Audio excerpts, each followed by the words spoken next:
কড়াই বসিয়ে দিয়েছি, আমি প্রথমে তেল দিয়ে দিচ্ছি।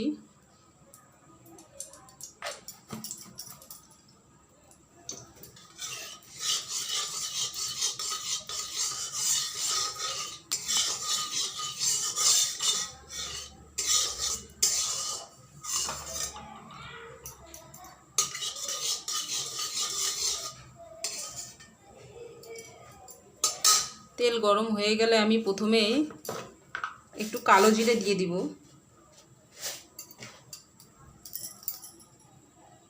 কালো জিরে দিয়ে দিচ্ছি।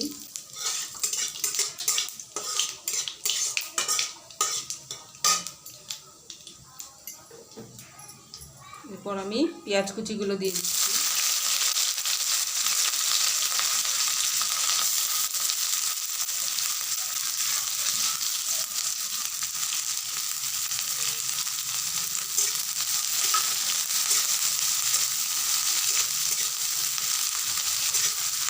হালকা ভেজে নিব, তারপর আমি মিষ্টি কুমড়োগুলো দিয়ে দিব।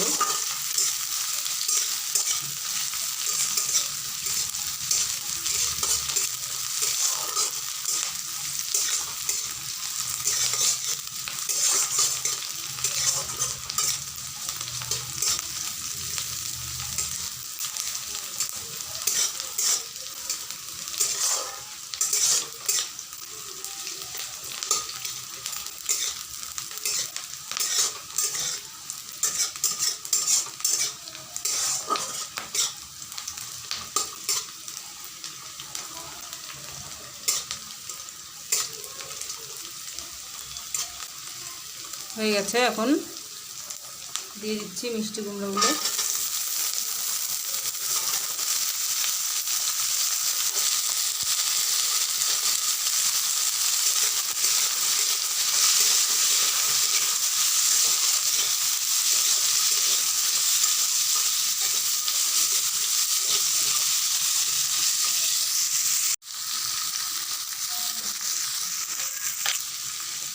দিয়ে দিচ্ছি আমি লবণ।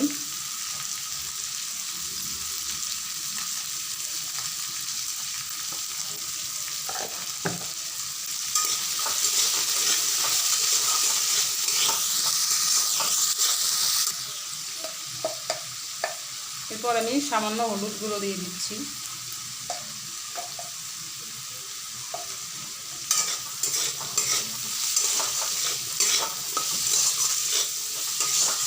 এরপর এগুলোকে হালকা আঁচে বেশ কিছুক্ষণ ধরে ভাজতে হবে।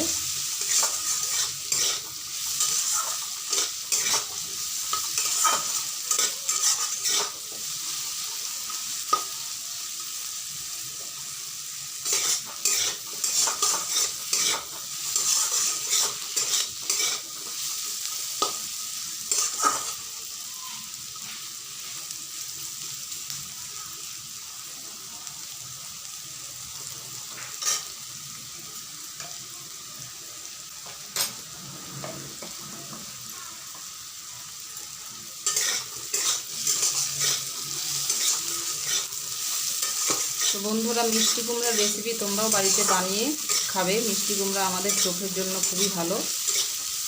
যেমন গাজর চোখের জন্য ভালো, তেমন মিষ্টি কুমড়ো চোখের জন্য খুব ভালো।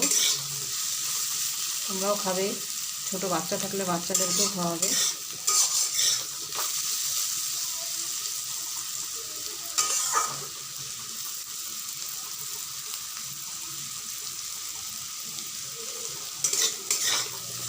লাল করে ভাজতে হবে, তাহলেই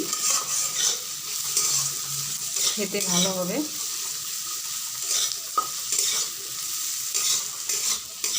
চিনি দেওয়ার প্রয়োজন হবে না, কারণ মিষ্টি কুমড়াটা খুবই পাকা ছিল, সেই কারণে আর চিনি দিতে হবে না। অনেকে চিনি দেয়, তবে এটাতে আর চিনি দিতে হবে না।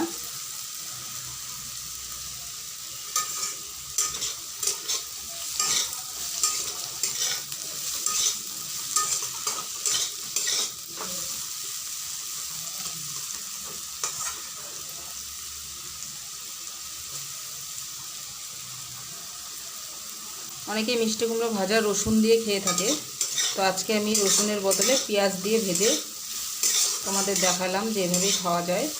এভাবেও টেস্টি হয়।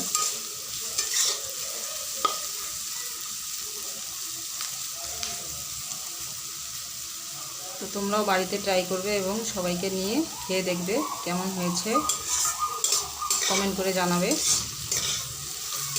আর যদি ভিডিওটি ভালো লেগে থাকে তো আমার চ্যানেলটিকে লাইক করবে, শেয়ার করবে আর সাবস্ক্রাইব করবে।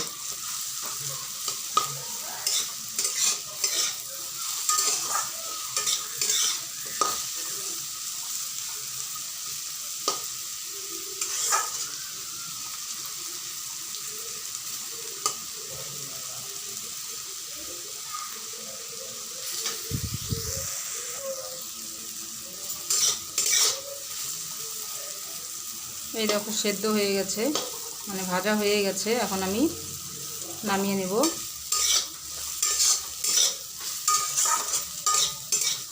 হয়ে গেছে আমার মিষ্টি কুমড়ো ভাজা। এখন আমি তেলটাকে ছাড়িয়ে তারপর নামিয়ে নেব। এইভাবে করে রেখে দিলেই তেলটা ছেড়ে যাবে।